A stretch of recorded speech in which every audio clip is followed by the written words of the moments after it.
My name is Dr. Kevin Pecca. I wanted to make a podcast that exposes people to the true miracles of life and health.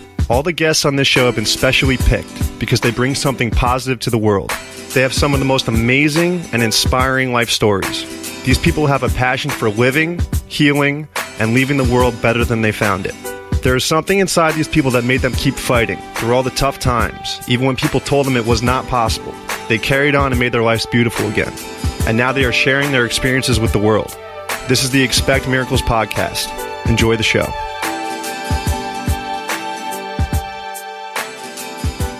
Today's episode features Tiann. She's a Reiki healer and yoga teacher out of Huntington Beach, California. She is also the most intuitive person I have ever met and extremely gifted at what she does. And today she is going to share her knowledge about Reiki healing, yoga, yin healing, and chakras. Please welcome Tiann. All right, Tiann. How are you? It's been a long time. Good. How are you? I'm very good. What have you been up to? Teaching yoga, doing Reiki. Love that. Yeah. I want to talk about the Reiki today. Okay. Because it's the most amazing thing ever, and I feel like nobody knows about it. So where are you from? Originally or right now? Originally. Where are you from? California, but the high desert. And where did you grow up? In Tennessee. How was that? Probably very interesting. Yes. Yeah. Interesting. What was so interesting about it? I don't know. It's just a different way of life. That's why you moved from California to Tennessee, right? Your dad was like a country singer? Yeah. He sang country. That's awesome. Yeah. That is so awesome. So how did you end up back in California? After I graduated college, I found this job in nonprofit. So I just decided to move back. I just loved it out here. I've always loved it out here. You always knew you wanted to go back? Mm-hmm. There was a part of me that always knew it. Even as a kid, I always said I was going to live in California. So that is not the job you're doing now. So how did you get into Reiki and yoga and spiritual teachings and all that stuff? I moved out here in August in 2013. And I had done a little bit of yoga with my roommate. I did it a couple times in college, and I found how it really helped with sciatic nerve problems. And so... Did you have bad sciatica? Even to this day, if I don't stretch out a lot, it will... Come back? Yeah, it starts like stinging, like especially driving in the car. Right. But I don't get it at all anymore, at all. But I also practice yoga regularly, so... That you do. Yeah. So I actually don't get it at all anymore, but I did notice that in college a little bit. But it was never, like, I didn't have a practice. I just did it every once in a while. Right. And then January of 2014, my best friend died in a car wreck, and... That was back in Tennessee? He was in Tennessee. I was already in LA. Okay. And so that kind of did a number on me emotionally. And I got back into yoga, and I was actually working for someone in a different field who was going to be opening up a yoga studio. And I had just gotten certified, and it just kind of all aligned perfectly. You didn't just set up like, all right, I'm getting my yoga certification. I'm going to be a yoga instructor. You just kind of did it because you liked it, the certification and everything? Or did you know you wanted to be an instructor? So at first, it was cool because I watched how it helped change my life. And at first, I didn't know if I was going to teach a lot, but I wanted to know more about the practice and the way of life, because the meditation and a lot of the learning to think from a new perspective and different things is what really saved me emotionally with the grief of like your best friend dying. So what do you mean it saved your life for somebody that's not done yoga before? Can you elaborate on how it changed your life? Because you build a relationship with yourself. During the whole process of yoga, everything is about you and your connection to your own body and your connection to your mind. It's a stretch too, so physically it helps, like I said, sciatica and different things like that, and physically will help you. But for me, the first big dents of my practice was all healing mental and emotional patterns in my life. That's amazing. Yeah.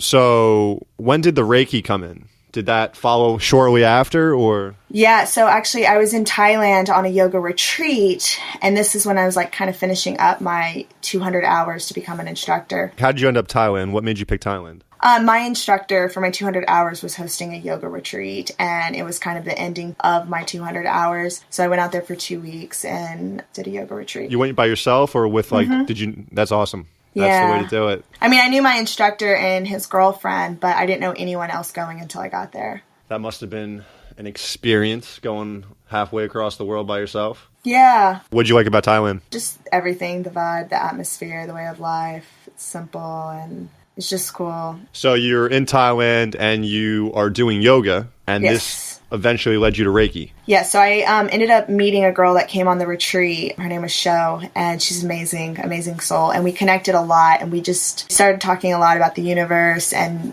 just a bunch of things related to energy and our lives. And she's the one that asked me actually if I'd ever had it or anything like that. And so I never even heard of it until she told me about it. And so I actually got it done while I was there. And I've kind of always been intuitive. And so there's always been a part of me that's connected to that stuff really well my whole life. And so when she told me about it, it's like I had never heard it before, but I felt like I've had heard it for years, kind of. And so I just knew that's like a path I wanted to follow. Yeah, you are definitely the most intuitive person I've ever met. Very spot on with mostly everything you say, and it's pretty amazing. Thank you.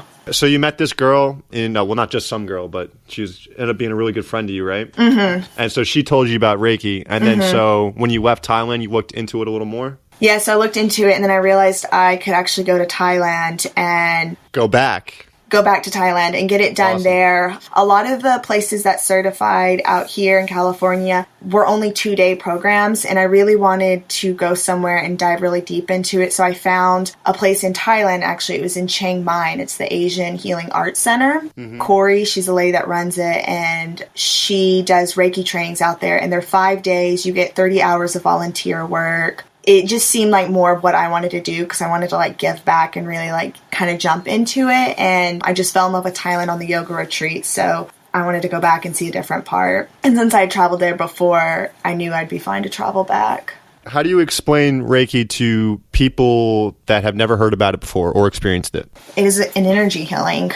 It's a deep relaxer for the body, and the human body is designed to heal itself from the inside out, and it heals itself when we are relaxed. And so for the everyday person, Reiki is an energy healing that just really deeply relaxes you so that your body can heal itself. We're all emitting energy out of us, so it's just a natural form of healing.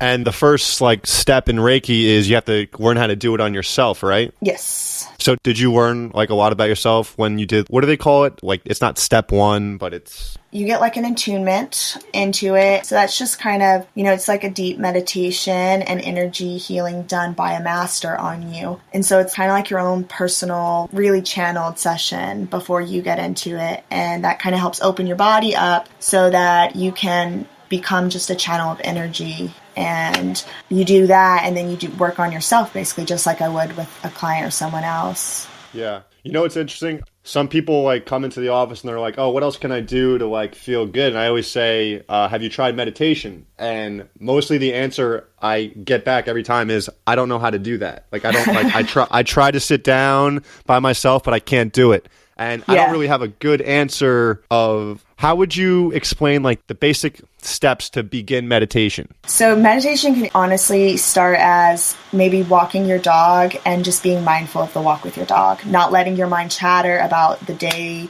that you have planned, anything you have to do, just taking your dog on a walk and noticing the flowers, noticing the sidewalk, noticing your dog walking. That is a form of meditation because you are still at that point allowing yourself to be in the present moment rather lost in your mind with your thoughts and your daily plans and your emails and phone calls. First thing in the morning, having some kind of that time to you, whether it's, sometimes I sip outside with coffee and I just notice everything about the backyard and I don't think about my day. I don't think about anything I have to do today. I just notice everything I notice in the backyard. And sometimes that's like cool things like butterflies that you might have not have noticed before. How much time would you say you take to yourself, like in the morning to do that? Me personally? Yeah. It depends on when I get up and what I have to do. I teach morning classes, but normally I have at least 5 to 15 minutes where I'm just by myself. That's awesome. If I can go longer, then I will, but at least if I have only 5 minutes to drink my coffee and sit outside and notice outside, then I at least give myself that. But normally 5 to 15 minutes of complete solitude. Do you notice your days are different when you don't get that 5 to 15 minutes? Yeah. Definitely, right? Yeah, for sure. Things are, you feel like crazier. You're old. Yeah. Everything's crazier and you kind of feel like your old self. You're like, I can't. Yeah, exactly. Yeah. Everything's rushed, yeah. Yeah.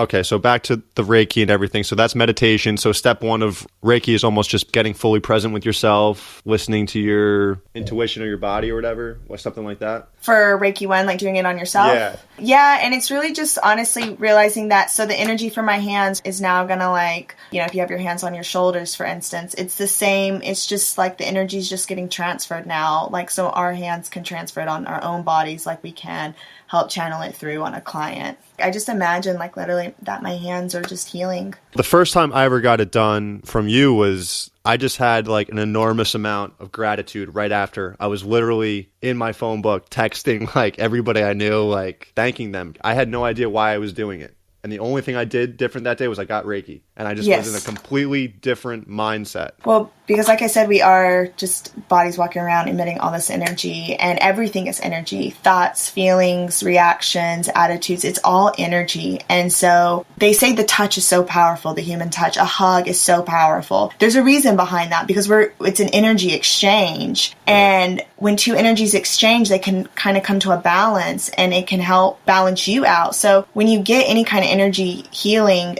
done, anything in you that was feeling blah or down or not necessarily ungrateful, but just kind of not unaware of it, all of those emotions that are actually trapped in your energy are now being pushed through, because you can imagine it as like another force of energy coming through to help kind of push any blocks out and clear the energy. So what do most of your clients come to you for? Like, what's something you see a lot? I would say I can't go too in depth with all of that, but I get more emotional healing than I do physical. It's pretty close, but even if it's a physical issue, there's still, if not half or more, emotional stuff that we're working through too. So it's really amazing actually though to see that, because it just proves that everybody has something they're going through. Absolutely. Everybody has a story. Everybody has a past they're trying to heal. And so it's just amazing to see that how alike we all really are at the end of the day. And it's beautiful to see that people are slowly trying to find a way to actually heal things and get all these issues that people carry around their whole lives, from childhood, from family disputes, like all kinds of things we build and tackle on and carry on growing up. We're still fighting as adults. So it's really awesome to see people that are recognizing that this is a possible thing, and not that it's just possible, but how can I heal it, and coming to a form of energy healing. Definitely. Would you say the sessions build off of each other? Because I kind of noticed it's like peeling back layers of an onion. You go in for one thing, and then you rediscover another thing that you kind of have to work on the next session. Yes. And it always, too, goes off of what's really in your energy field that day, too. A lot of things that are deep-rooted will come up, and a lot of times, too, like peeling that layer session after session, it's like they come up faster. So every time it gets easier, and so the energy even lifts more session after session. And every issue or any things that you keep pulling up, it's like the quicker they get healed, to be honest. And your whole aura and perception and emotions start changing too, which means your reactions, your now new actions that you might be putting in place. Like a lot of things are going to be a lot stronger. It's going to be a lot easier for you to maybe not hold anger in your heart for someone or whatever, let go of eating junk food all day, like whatever it is that you're actually trying to work on that's, a mental issue. It makes it a lot easier too when you're relaxing your body like this and allowing this natural healing to occur. Can you feel the energy shift in people as the progress goes on? Yes, definitely. You can get lighter. Their energy completely changes? It depends as far as completely, or maybe there was small minor changes. So every person in their situation is different. But yes, every time that I see a repeating client, their energy gets lighter. They are lighter. It's a really good exchange that's going on in their treatments. So they get this energy healing, and then they get to be able to talk to someone about what's going on, and it's a really amazing energy exchange that happens. So they are like lighter as a whole. So do you approach every patient differently because they have different kinds of energy? Like, how do you go about doing what this person needs?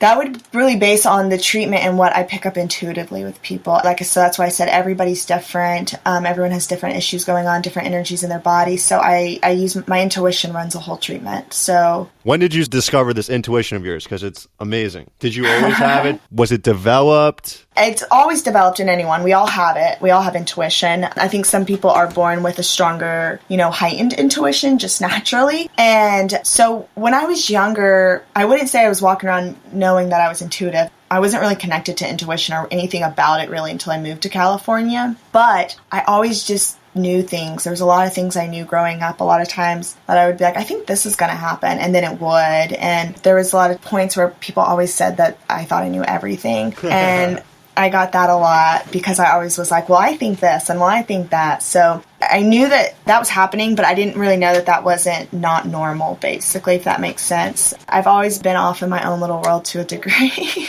Well, I'll never forget, like, the first Reiki session we had, when you're like, so tell me about your family and everything. I was like, my dad passed when I was younger, and you go, I know. And I was like, whoa, what do you mean you know? And she was like, I didn't know, but I kind of knew. Yeah. And then you said that to Erica. You said that to Erica before, and I was blown away. Yeah. I've never had that experience so spot on in my entire life, and it was amazing. And I was just like, threw me off a little bit. I was like, how did she know that? Sometimes you get gut feelings about something, where it's like, is this what's going on?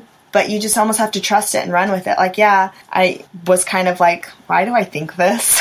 But that's kind of what it was. I don't know if it was your demeanor or what it was about you at the chiropractor's office that day. But when we left there, I looked at Erica in the car and I said, I think his dad passed away. That's unreal.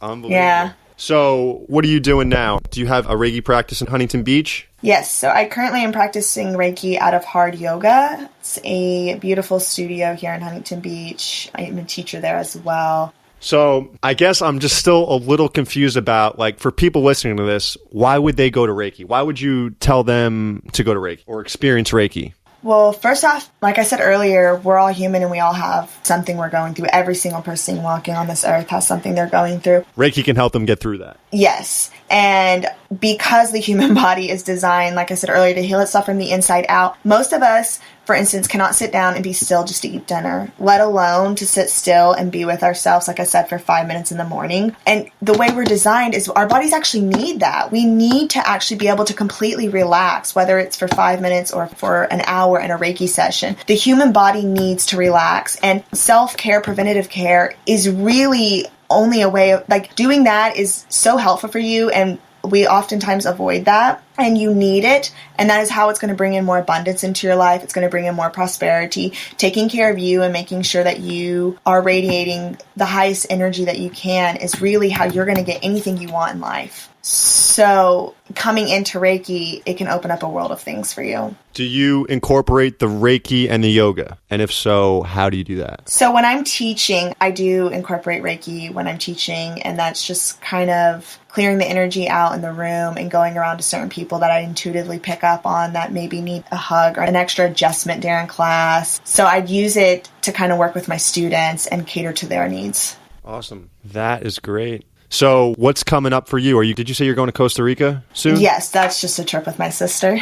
Awesome. You said eventually you would like to, like, one of your dreams would be to start retreats for people, right? Yes, correct. Do they have, like, Reiki retreats right now, or is it just pretty much yoga, or what would you like to do? I don't know if they have Reiki retreats. I've certainly never seen one, but mine would be just a combination of a lot of holistic healing, with just different classes and workshops. I would like to have some that are geared just for women specifically, and also ones that are co-ed, but just a way to get a group of people together and experience all different avenues in the holistic healing world. Like, when people say, oh, I don't believe in that. Do you have to be completely open to Reiki to work? Or have you done Reiki on those people that are like, oh, I don't really believe in this? And then they'll have like... If they didn't believe in it, they wouldn't be coming to me. So no, I haven't. Right. That's true. But you do need to be open to a degree so that, you can allow the energy to pass. But I would say that most people that are coming for energy healing are open to it. I've had multiple people that have never had it, and that's the first thing they say. They're like, I never had it. I don't know much about it, but I'm open to it. Definitely.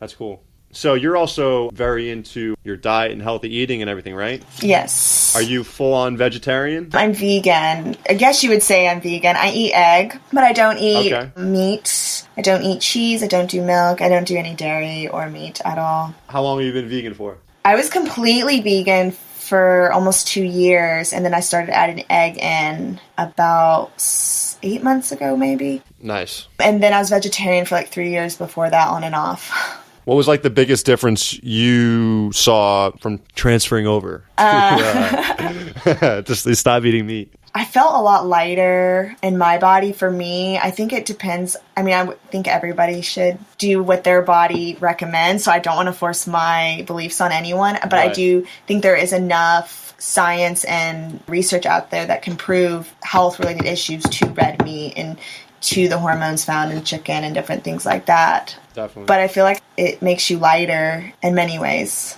Definitely. Probably gives you more energy too, and you're more clear. No, when I first went, I will admit that I did struggle actually with energy, because when I first went vegetarian, that was like in college. So I was replacing a lot of that with carbs, and actually kind of went all over the place because I didn't know what I was doing. So you definitely need to do your research. But yes, you do feel, once I got the hang of it and incorporated the right nutrients into my diet, yeah, you do, weirdly enough, get more energy. So when you first started and you didn't know what you were doing, do you think you were insufficient in a couple of things like vitamins or minerals because you were unaware? Do you recommend taking any supplements if you're completely vegan? Because you know how like some people might lack, I don't know, B vitamins or something, or iron. Well, it would depend too then on what they're eating. So, you know, you can get so many nutrients and vitamins in certain foods, same as minerals. So it would really depend on what they're eating. If a lot of the vegetarians and vegans, I don't think, get enough iron, especially if they're not like, you know, eating beans or some kind of seeds,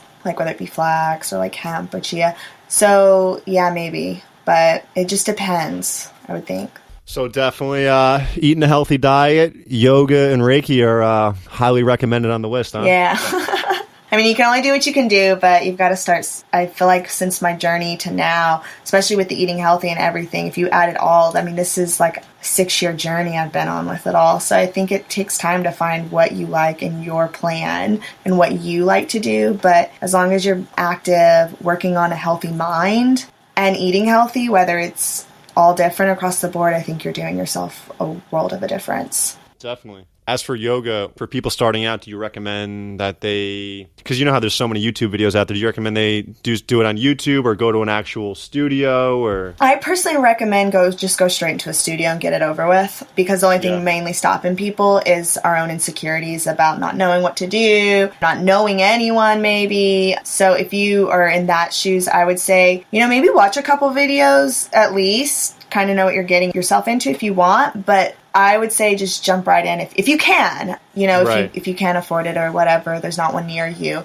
then yeah, absolutely do yoga YouTube videos all day. But if you can get into a studio, I say just jump in and get in. How do you feel about hot yoga versus regular yoga? I think to each his own on that. I love them both, to be honest. I have things that I like in both of them enough. I'm trying to keep them more balanced with it. I used to just only do hot yoga. Hot yoga is like unreal. Yes, it's hot. I feel like I've had out-of-body experiences at the end of hot yoga because I felt like I was going to die. Yeah. But like in a good way. Yeah. It definitely releases a lot of toxins, which is really good and it's really needed. But, you know, it also depends on your body too. And some people, if they are too hot naturally inside, too much heat actually, like if they're not keeping their diet upright, it could actually like counter them. So it really depends on your body, your diet. If you're not drinking enough water in your diet, too much hot yoga could be bad for you. I feel like I'm constantly hot and sweating. Like I feel like I run more hot than cold. Because you're probably Pitta. Pitta? What's that? It's Ayurveda. So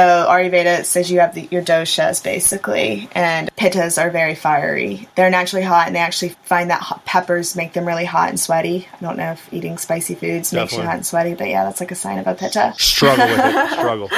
Yeah. What are some things people can do to clear the energy by themselves, if they're in their house or maybe their own energy? Yes, so sage or Palo Santos, which is a stick of wood. Either one of those is perfect. Also, having a salt lamp in your room. Oh, good call. Especially if you have a home office, it's really good. A lot of emotions can get trapped in a home office, especially, I don't know, you know, if you've got crazy stuff going on. So I would definitely recommend that in people's workspace, but sage. Do you have to have a door open when you're saging and doing the palo wood, or you can just light it? I think there's a lot of people that have their own ways. There's some people that go from the left side of the house to the right in every room. So, you know, some people go like clockwise around the whole house. So I think everyone has kind of their own ways of doing it, but really if you just light that thing up and walk through the rooms, it's going to clear. Opening the windows, though, will help actually get the air out. So even just if you don't have anything on hand and you just want to clear the energy out, open a window. Yeah. I told you a couple weeks ago, I wasn't sleeping well in my room at all. Yeah. Like,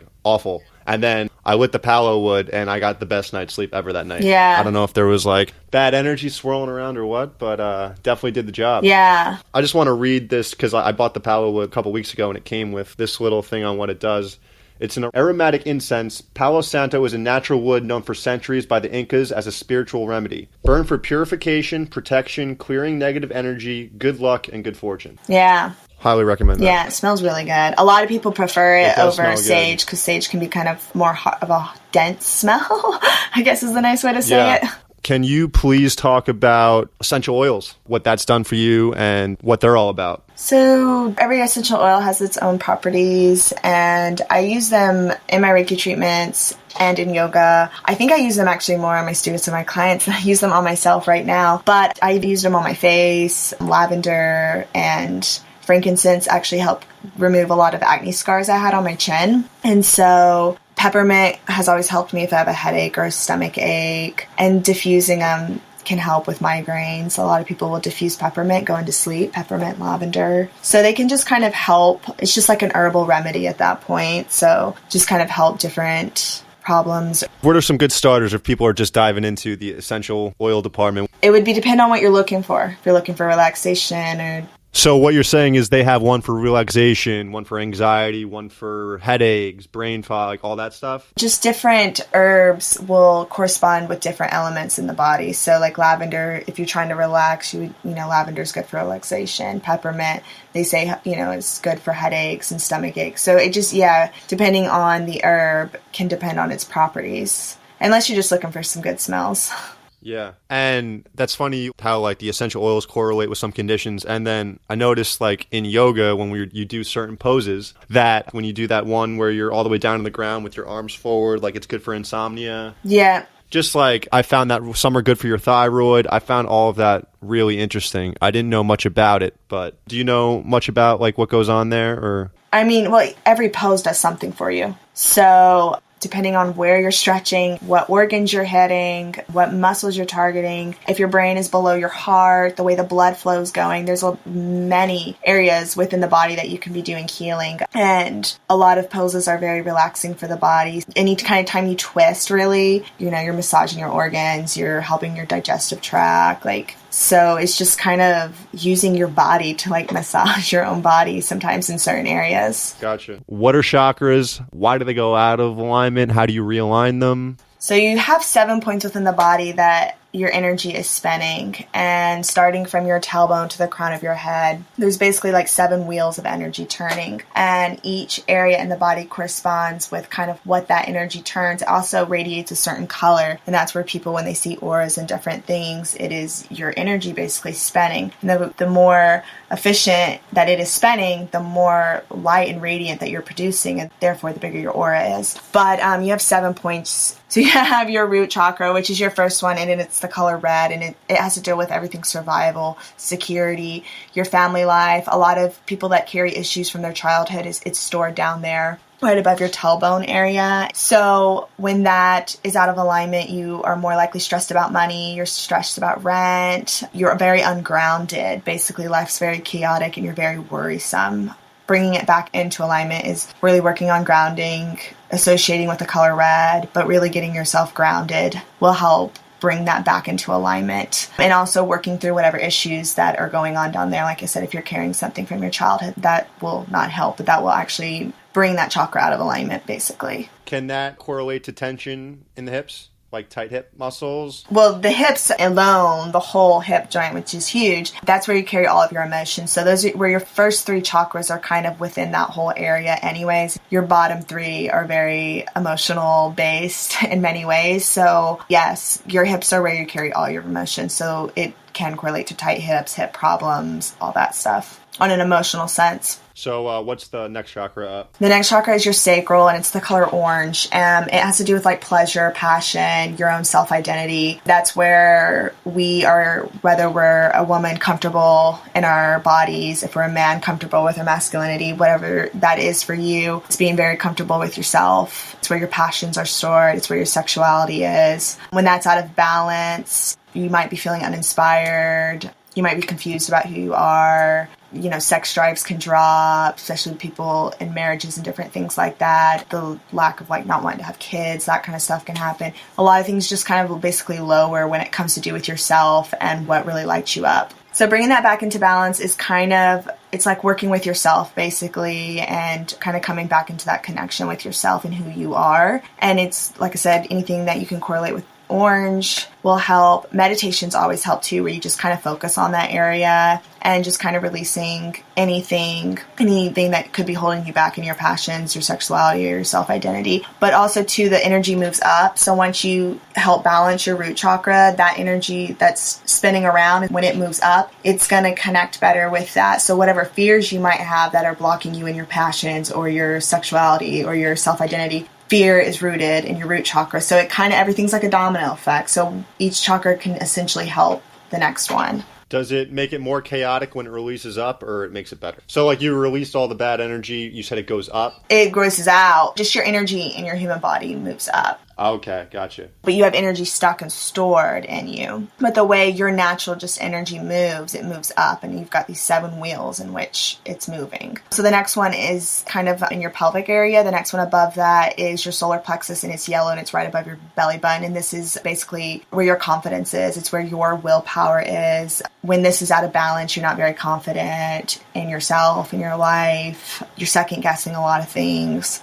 When it's balanced, you're very confident. You will go after things a lot quicker. You will speak up a lot faster. You just stand in your power. So good ways to kind of help that is focusing on yellow, anything yellow because it's a yellow, but also to start working on your confidence with yourself. I am, affirmations, different things. I love affirmations. So anything I am, basically, every day, all day, work on it until it's just who you are. And even still, there's still affirmations that I still say that I'm still finding them in my life that I repeat. So, it always changes too with where your life is in your journey, but affirmations are a good way to build that up and get the confidence going. Yeah, and I think it's very good for people to have their own personal affirmations. Because what might be an affirmation for you might not work for me. No, exactly, because we all have our own things that we're dealing with. So, always make affirmations into your own thing. Even if you looked up affirmations to say, change them to fit you personally. Right. Unless you find some that, resonate with you. I think the first time I started them, they're just like basics. I am enough. I am confident. Definitely. Basic ones like that. But then you eventually start saying I am to the things that you want. Yeah, so you're that's right. kind of more so how they start. Whatever it is that you want, the I ams is you're putting in front of what you want. So they all eventually get tailored to you and your life. Until you become it, yeah. Yeah.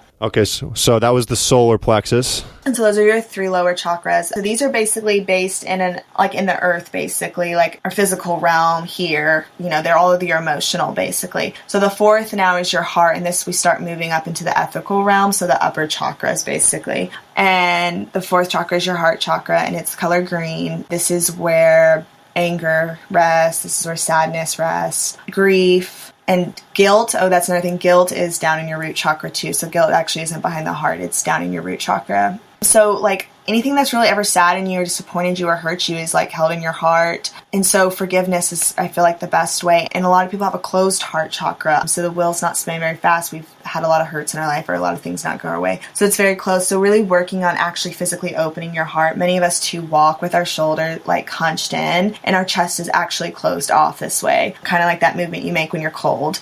But that's how a lot of people walk. And that's actually closing energetically and physically closing your heart off. So just learning how to walk with your shoulders back, honestly, which is really good for your spine and how you should be walking anyways. But learning, to really pull your shoulders back more and open your heart. And this is actually energetically going to help it open. If you're physically just taking little movements to open it, is going to actually help it energetically. And really learning forgiveness. A lot of times it's forgiveness more yourself. Sometimes forgiving yourself for your own mistakes and also forgiving others. But those are I think 2 main things that are going to help heal the heart chakra. Because anything revolved in the heart chakra ultimately is going to come down to that. Either your heart's not open or you've got a lot of anger. Somehow in your own story, it's going to fit in one of those categories. When you're feeling any of these say you're feeling guilt, do you go right to the root chakra and like know it's like out of line? Was that the root one, guilt? Mm-hmm. Roots of the guilt. So you're feeling really guilty about someone. When you go back into meditation, do you go right to the root chakra and figure out what's going on there, or like with any emotion really? Honestly, guilt is one of the lowest vibrations that there is. I don't have it on me, but there's actually a list of different emotions, and you see them on an energetic frequency, what they are. And I think shame, I'm not positive, so don't quote me on it. I think shame might be the actual lowest, or maybe it might be guilt. They're right down there, like bottom top 3, 1 to 3. So those, pretty much, if you're feeling that, you're vibrating at your lowest frequency? Yes. So I honestly, the minute I feel guilt over anything, I nip it in the butt right away, because I know that is going to lower my vibration so much if I sit and feel guilty. Whether it's something I did or if it's just feeling guilty over a situation in general, I nip it in the butt real quick, and I don't. But for other people, it would just like really be working on being able to accept whatever it is instead of feeling guilty over it. So if it's something you did, like, you just kind of have to be like, oh, well, I fucked up, like, whatever, and let it go. You have to. I mean, mistakes happen, shit happens. You can't sit and feel guilty about it. That's the lowest of the lowest vibrations. And so therefore, if you're vibrating that low, for instance, you're going to be attracting low things into your life. So just nip it in the butt and don't get there. Try not to, at least. Try to just be human about it. Just be human. Yeah. Like, shit happens. Yeah, definitely. So what comes after the heart chakra? So then it comes to your throat. This is the color blue, and it revolves in communication and self-expression. So when it is blocked, you aren't possibly expressing yourself, or you're not communicating with something. A lot of times when people have like a meeting that they need, or a talk with like an employee or a boss or even a relationship partner, they have a specific talk they need to discuss, but they're too scared. Your throat chakra is going to be blocked. A lot of people who just have trouble speaking up in general about things, or speaking up for themselves, standing up for themselves, that's a throat chakra block. Also, not using your own self-expression, so not being really true to you. And if that's faking liking something to please other people, whatever it is, or not really just owning who you are, then your throat chakra is going to be blocked. Wow, it's unreal. So, Keeper, what's next? Okay, so next, to get your throat chakra in balance is more really just learning how to speak, whether it's just like talking to people you know more, or actually reaching out to the people that you need to, but being quicker,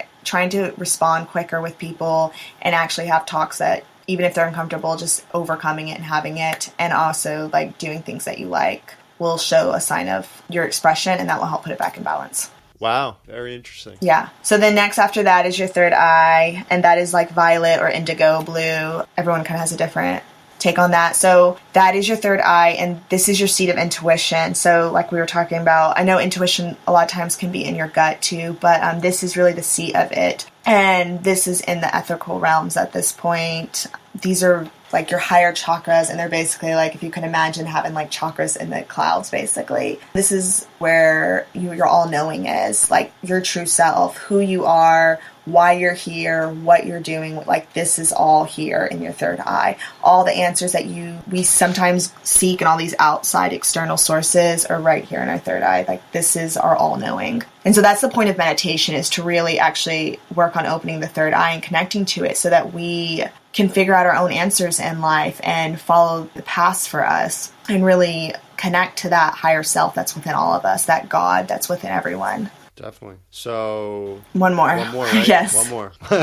That's the crown, and that's the crown of your head. It's your crown chakra. And it's white, and this is your connection to source. So whether that's God, whether that's the universe, whether it's a tree, this is your connection to source. This is that energy that is stronger than all of us. I think everyone can agree, no matter what religion you're in or what you believe in, that there is some force on this earth that is stronger than all of us. That is how miracles happen. That is, how people consider coincidences and just all the miraculous things that can happen. That is because there is some power that is stronger than all of us. And your crown chakra is what connects you to that. That's amazing.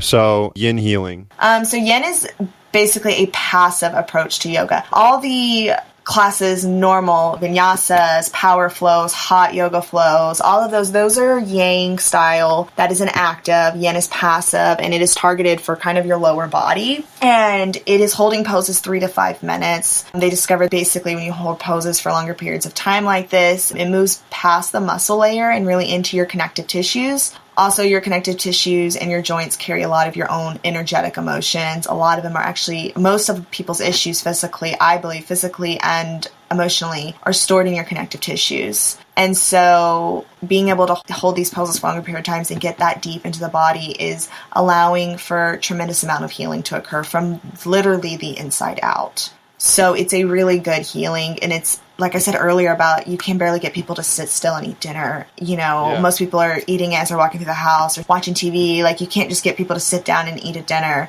in peace anymore. It's very hard for most people. They're going here and going there. Most people can't even give 5 minutes to themselves in the morning. I don't know how many people I encounter that I try for 5 minutes, for 2 minutes if you can. And most people are like, I literally don't. I get up and I'm doing this, doing that, and then I'm out the door. Right. So if you find time to make a practice that's very passive for you, like yin, then you're giving yourself that time to just sit with yourself. Because in yin, that's what you do. You sit with yourself and you learn how to soften your mind. Because imagine being completely still in a pose for 2 minutes. By that point, your mind could be all over the fucking place. Excuse my language. It could be all over the place.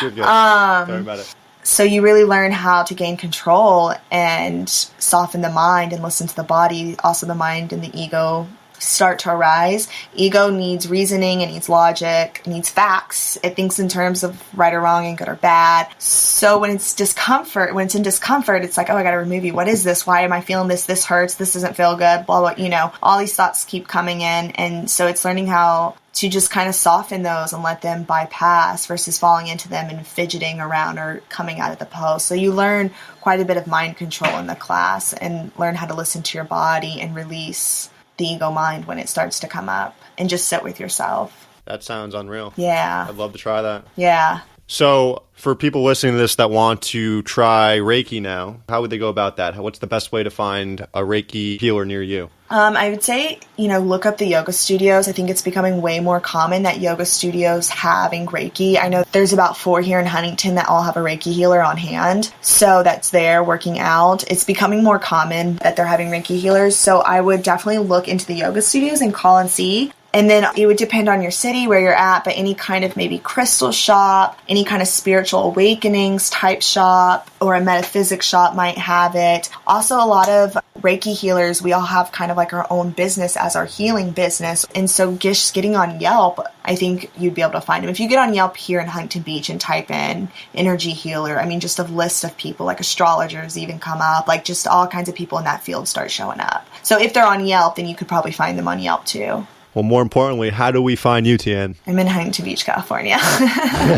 Is there any other form of contact you want to shout out if people want to reach out to you after this for an appointment or just an email or anything? I'm on Facebook, Tiann Lee Healing. You can reach me on there. I do Reiki out of Hard Yoga in Huntington Beach. And you can always go there too. Also on Instagram? Also on Instagram. My Instagram is more of a blog of my own personal stories and things, but you can also connect with me on Instagram. So you have a Pure Healing Instagram. What's that one called? Yeah, that one is Tiann Lee Healing. Tiann Lee Healing. Okay. Mm-hmm. Perfect. Well, you are a wealth of knowledge, Tiann. Thank you so much. That was amazing. Thank you. Thank you so much for coming on. Yeah, no, thank you. Thank you, everyone, for listening. My private practice is located in New Jersey at Montclair Upper Cervical Chiropractic. If you have any additional questions about today's podcast, other episodes, or any questions about Blair Upper Cervical Chiropractic in general, feel free to visit my website at drkevinpecca.com or subscribe to my YouTube channel at Dr. Kevin Pecca. Hope you enjoyed the show. Cheers.